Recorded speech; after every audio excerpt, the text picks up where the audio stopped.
So, what progress is really like? So, imagine you have an ice cube on the table in front of you, and currently the temperature is 25 degrees, and you are just watching it, and the room begins to heat up. So, the temperature raised to 26 degrees, 27, 28, 29, 30, and 31. And nothing has happened. Ice cube doesn't even melt. But but when you just increase the temperature by one, from 31 to 32, the ice begins to melt.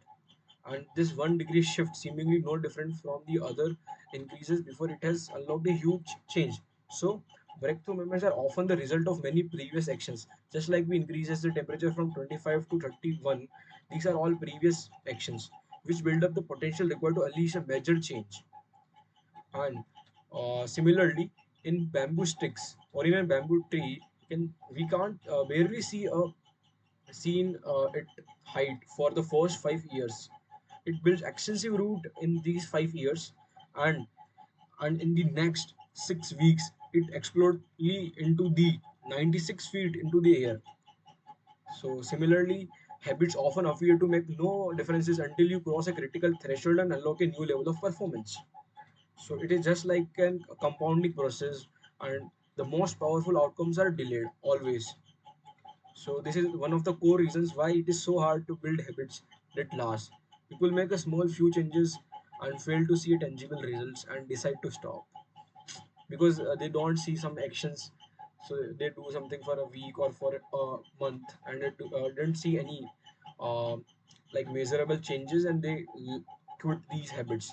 But in order to make a meaningful differences, habits need to persist long enough to break through this plateau. The author called this a plateau of latent potential, just like in the latent heat of fusion, latent heat of conduction. This is plateau of latent potential. So complaining about not achieving success despite working hard is like complaining about an ice cube not melting when you heat it from 25 to 31 degrees. So when you reach to the 32 degrees, your all work was not wasted, and it is just being stored, and all action happens at the 32 degrees. So people the outside world or people will call it as an overnight success, but it is not an overnight success. You are doing from 25 to 31, and it doesn't seem to the outside world. But you know that I had done something work, so did long ago, and when it seemed that you weren't making any progress, that makes the jumps today possible. So from the NBA history, one quote is there, which is, "Mastery requires patience." I'm again telling, mastery requires patience, and patience is just like doing each habit 1% changes day by day by day by day. Okay, here the graph is shown. So what actually happens is, it is the result is just like an exponential function. So initially exponential grows very really slowly, and after you do something, after some time, it will grow exponentially. It's very faster. And what we actually think should happen is just like linear, but it doesn't happen. Everything is in exponential growth, compounding growth. So all the big things come from the small beginnings. So the seed of every habit is a single tiny decision, but the decision is repeated and the habit sprouts and grows stronger. So the task of breaking a bad habit is like uprooting a powerful oak within us, and the task of building a good habit is like cultivating a delicate flower one day at a time. So forget about goals, focus on systems, process instead. So a famous cricketer MS Dhoni always said, "Don't focus on the goal, focus on the process. Always focus on the process." So uh, we do not have to set specific and actionable goals. So the author realized that his results are very little to do with the goals he set, and nearly everything to do with the systems or the process he followed. So what's the difference between the systems and the goals? Goals are about the results you want to achieve, and the systems or the process is about the process that you lead to those results. Means the path is defined by your process, not by your goals. So there's an interesting question: if you completely ignored your goal and focused only on your system, would you still succeed? According to me, you should succeed, bro. And the only way to actually win is to get better each day. There is an like a uh, very uh, famous quote from the Bill Walsh: "The score takes care of itself." We do not have to check score and scorecard and scorecard. We just have to focus on our process.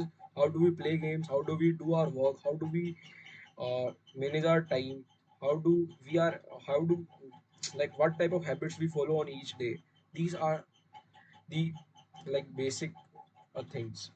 And the same is true for other areas of life. If you want better results, then forget about setting goals. Focus on your system instead, or your process instead.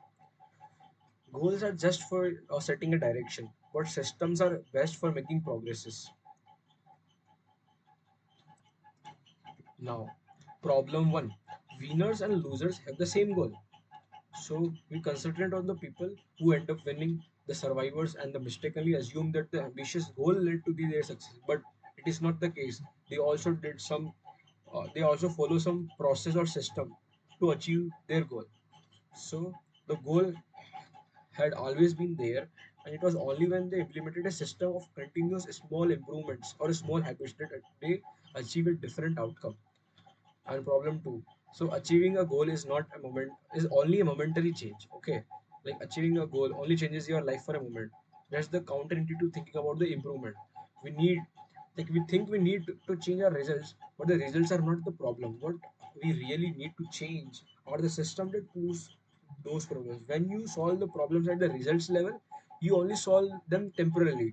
In order to improve for good, you need to solve problems at the systems level. So when you fix the inputs and the output will be fixed themselves. So when you fix the system and inputs, your output will always be fixed. And problem three is like restrict your happiness. Means it is like always now. If uh, goal is just like do or die case or 0 or 1 case. So the implicit assumption behind any goal is that once you reach this goal, you will be happy. If you doesn't reach this goal, you will not be happy. So the problem with the goals first mentality is that you are continually putting happiness off until the next milestone. Means you are not happy in this process. You're just happy at the moment. So furthermore, goals create an either or conflict. Either you achieve or either you lose. Either you disappoint. So you it put like a narrow version of happiness. You're mentally in this situation, and this is the misguided. So it makes no sense to restrict your satisfaction to one scenario when there are many paths to success. And there is another mentality which is systems force mentality, which provides this antidote. So when you fall in the love with this process, which is always said by the MS Dhoni, um, like best Indian wicket keeper, rather than the product, you don't have to wait to give yourself permission to be happy, and you can be satisfied anytime your system is running. And a system can be successful in many different forms, not just when you are envisioned. And the problem four is goals are at odds with long-term progress.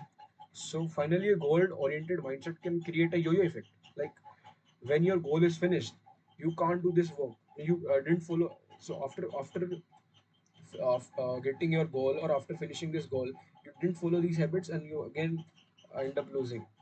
So just like many runners work hard for months, but as soon as they cross the finish line, they stop training. So this is why many people fail or find reverting to their old habits after completing a goal. So the purpose of setting a goal is to win the game, and the purpose of building systems is to continue playing the game. There's a difference now. The purpose of setting goal is to win the game, and the purpose of building system is to continue playing the game. So the true long-term thinking is goal-less thinking. It is not about any single accomplishment, and it is just about cycle of endless refinements and continuous improvements. And it is your commitment to the process that will determine your progress. So my words: always focus on your process, on your path, set goals, but don't focus that much on goals. Focus on your path, system, and process. Goal is just for your direct. So goal is just to give your direction, and there can be many, infinitely many paths till it goes to the same goal. Okay, a system of atomic habits. So bad habits repeat themselves again and again and again. But because you don't want to change, because your system is wrong for the change. So change your system.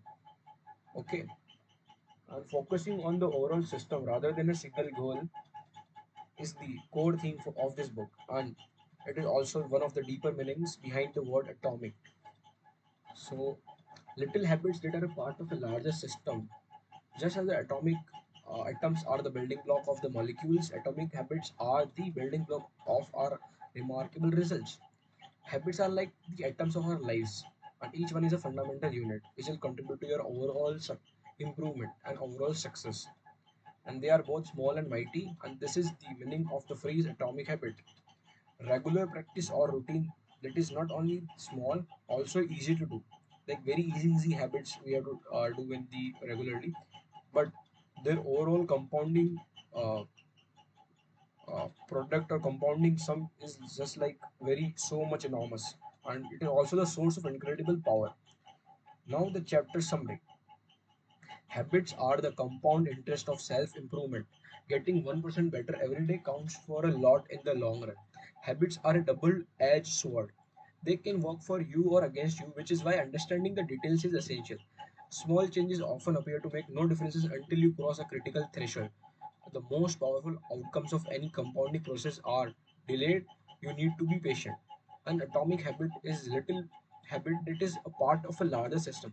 Just as atoms are the building block of molecules, atomic habits are the building block of remarkable results. And if you want better results, then forget about setting goals. Focus on your system instead. And you do not rise to the level of your goals, you fall to the level of your systems. Because we fall due to our systems, not due to our goals. When you change your system such that you can reach that goal, then uh, your path. But when you love with your system, then you can reach that goal. So thank you.